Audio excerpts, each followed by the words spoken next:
Welcome to Chatting the Pictures. My name is Cara Finnegan, and I'm a writer, teacher, and historian of photography. And I'm Michael Shaw. I'm a writer, a psychologist, and also publisher of Reading the Pictures. For almost 3 months now, the newswires have been filled with images of the havoc being wreaked on Ukrainian cities and towns in the most brutal, random fashion.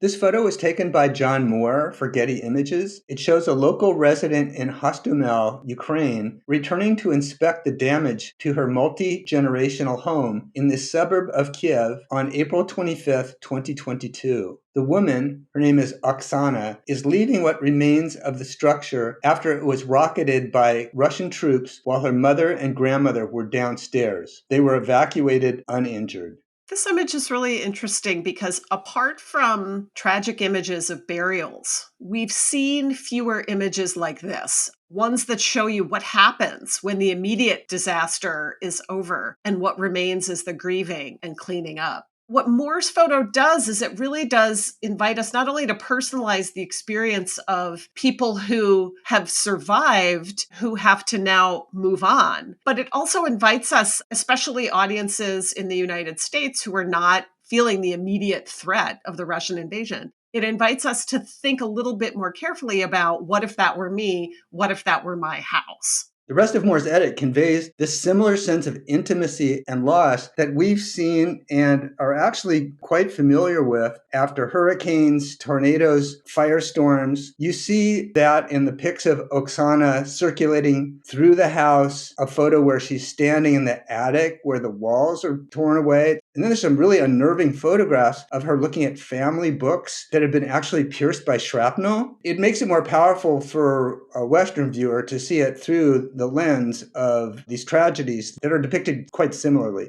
I also see this image and I think of the old cliche, home is where the heart is. And in that edit, Moore shows us that this is a family that has been living multiple lives, multi-generational family living in this space, and they've been ripped out of their house by a violent force. And so this photograph, the kind of gouging of the house, shows us the space that's still standing. She can still go in and retrieve some of these belongings, but the house is wounded. And, in a way, it almost looks one-eyed, and it won't be the same. And her experience of the house won't be the same.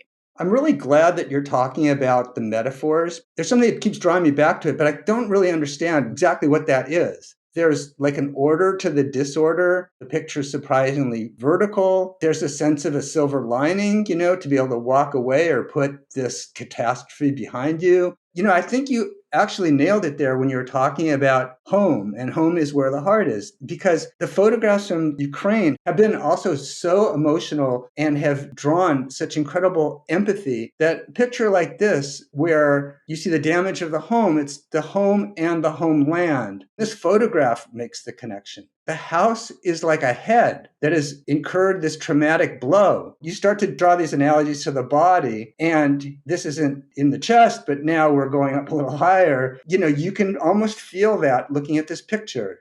I'm also really struck by the details at the level of the woman in the foreground, like the green fence, which appears to have a lot of dents in it. I don't know if those are bullet holes or some other kind of damage. I don't know if that's recent damage or, just the life of the fence. I notice also the car behind her, which appears to be covered in a very thin kind of light covering, maybe a light plastic. And it just seems obviously extremely inadequate. If the house could not be protected, how would the car be protected? And so there's also a kind of vulnerability there, that you have the remnants of a place that appeared to be fenced in, guarded, and then you have behind that just this kind of destruction of the idea of safety. On the one hand, you're happy that she can leave that place in one piece and that she got out, but also there's just this vulnerability to the entire scene.